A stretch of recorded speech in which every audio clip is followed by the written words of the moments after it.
Lexi has been acting out of character lately, refusing to go to school and shutting herself off from those around her. At first, there's confusion about what's going on. Is it just a phase or something more serious? As Lexi continues to dig her heels in, concern quickly turns into urgency, with the family determined to get to the bottom of it. It all began as Nigel's health deteriorated and he left Walford. His departure hit Lexi hard after the pair had formed a close bond. Sam is especially troubled by the situation and becomes convinced that someone needs to break through Lexi's walls before things get worse. And in her eyes, there's only one person who stands a chance: Phil. Despite his tough exterior, Phil has always had a soft spot for his family, and when it comes to Lexi, there's a bond there that runs deep. Realizing this, Sam turns to him for help, hoping he can reach Lexi in a way no one else can. Phil steps in, and it doesn't take long before he starts to make progress. As the pair spend time together, Lexi finally begins to open up, revealing the real reason behind her refusal to go to school. While the exact details come as a shock to the family, it's clear that Lexi has been quietly struggling, keeping a difficult secret to herself. It's an emotional moment that hits the Mitchells hard, as they realize just how much Lexi has been dealing with on her own. But thanks to Phil stepping up, they're finally able to understand what's really been going on and start figuring out how to support her. However, just as things begin to settle on one front, another crisis starts to unfold. Later that evening, Sam is hit with worrying news. Nigel's health is taking a turn for the worse, with his pneumonia becoming more serious. The news sends panic through the family, adding another layer of stress to an already emotional time. As the reality of the situation sinks in, Sam and Mark are left facing a difficult decision. Mark suggests that it might be time to inform Grant about what's happening, believing he deserves to know. But Sam isn't so sure. She reveals that she's already tried reaching out to Grant multiple times, only to be met with silence. Frustrated and hurt, she explains that he hasn't returned any of her calls, making it clear that things between the Mitchell siblings are far from what they once were. The moment leads Sam to reflect on just how much the family has drifted apart over the years, especially since the loss of Peggy. What was once a tight-knit unit now feels fractured, and Nigel's illness only highlights those cracks even more. Mark, however, sees things differently.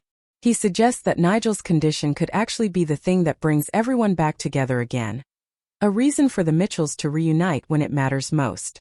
And with that in mind, he takes matters into his own hands. Determined to try and bridge the gap, Mark leaves Grant a voicemail, urging him to return to the square before it's too late. Whether Grant will respond and if Phil is able to support Lexi through her tough time remains to be seen. The square had seen its fair share of secrets, but this one felt different. Heavier, like it was waiting to explode. In EastEnders, secrets never stay buried for long. But for Lexi Pierce, this wasn't just another whispered scandal. It was something that could change everything. Phil Mitchell wasn't a man people went to for comfort. They went to him when they had no other choice. So when Lexi showed up at his door, pale and trembling, eyes darting like she was being followed, Phil knew immediately. This wasn't some childish drama. This was serious. "Granddad," she said, her voice cracking, "I need your help." Phil didn't respond right away. He just stared at her, reading between the lines the way only he could. Years of dodgy deals, broken trust, and family betrayals had sharpened his instincts. And right now those instincts were screaming, something's wrong. Lexi had always been stronger than people gave her credit for. Growing up in Walford meant learning fast, learning who to trust, when to speak, and when to keep quiet. But lately, she'd been quieter than usual, withdrawn. Even those closest to her had started to notice. But no one pushed. Until now. Inside the Mitchell house, the tension was thick. Phil shut the door behind her, locking it without thinking. "Habit. Start talking," he said, his tone firm but not unkind. Lexi hesitated. Her hands shook as she tried to find the words. "I messed up," she whispered. Phil scoffed lightly. "You're a Mitchell. That's practically tradition." But Lexi didn't smile. And that's when Phil knew this wasn't something small. It had started weeks ago. A message. Just one. At first, Lexi thought it was nothing. A random DM from someone she didn't know. But then came another. And another. Each one more personal than the last. Whoever it was, they knew things. things they shouldn't. Her school. Her friends. Even private conversations she'd had in confidence. I thought it was a joke, Lexi admitted, her voice trembling. But then they sent me a photo. Phil's jaw tightened. What kind of photo? Lexi swallowed hard. Of me. In my room. Through the window. Silence. The kind that chills you to the bone. Phil Mitchell didn't scare easily. But this was different. Because this wasn't about money. Or power. Or revenge. This was about someone targeting his family. And that made it personal. Why didn't you tell anyone? Phil demanded, his voice rising slightly. I was scared. Lexi snapped, tears welling up. They said if I told anyone, it'd get worse. That they'd send things to everyone, my friends, my teachers. Phil softened just a fraction. Fear. He recognized it. He'd seen it in people he'd broken. In enemies who crossed him. But seeing it in Lexi? That hit differently. The messages escalated. Whoever was behind them started making demands. Small things at first. Skip school. Go to the park at 6. Don't tell anyone. And Lexi, she listened. Because she didn't know what else to do. Phil ran a hand over his face, pacing the room. Did you ever see them? He asked. Lexi shook her head. No. But I think they've been following me. Phil stopped dead. That was all he needed to hear. There are two kinds of problems in Walford. The ones you can ignore. And the ones you can't. This was the second kind.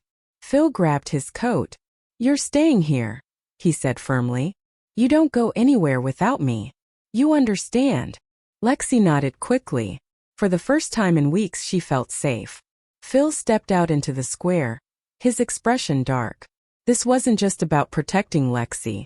This was about sending a message. Whoever was behind this had made one fatal mistake. They'd picked the wrong family. As night fell over Albert Square, Phil started digging. Asking questions.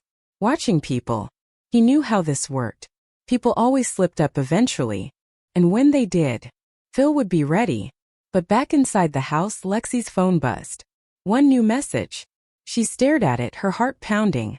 Then slowly she opened it. A single line. Told you not to tell anyone. Lexi's breath caught in her throat. Because this time there was a photo attached. Not of her. Of Phil. Standing outside. Watching. The game had changed. Out on the square, Phil's instincts kicked in. He felt it. That prickle on the back of his neck. He wasn't just hunting anymore. He was being watched. Phil looked around slowly, his eyes scanning every corner, every shadow. Come on then, he muttered under his breath. Show yourself. But the square stayed silent. Too silent. Back inside, Lexi realized something terrifying. This wasn't random.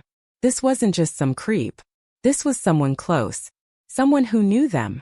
Someone who knew Phil. And suddenly, one thing became painfully clear. Phil wasn't just the only one who could help her. He might be the only one who could survive what was coming. Because in Walford, secrets don't just come out. They explode. And when this one does, it's going to tear the Mitchells apart. But the Mitchells could be in for a rocky week. Thanks for watching. Don't forget to like, comment, and subscribe to EastEnders Spoilers Official.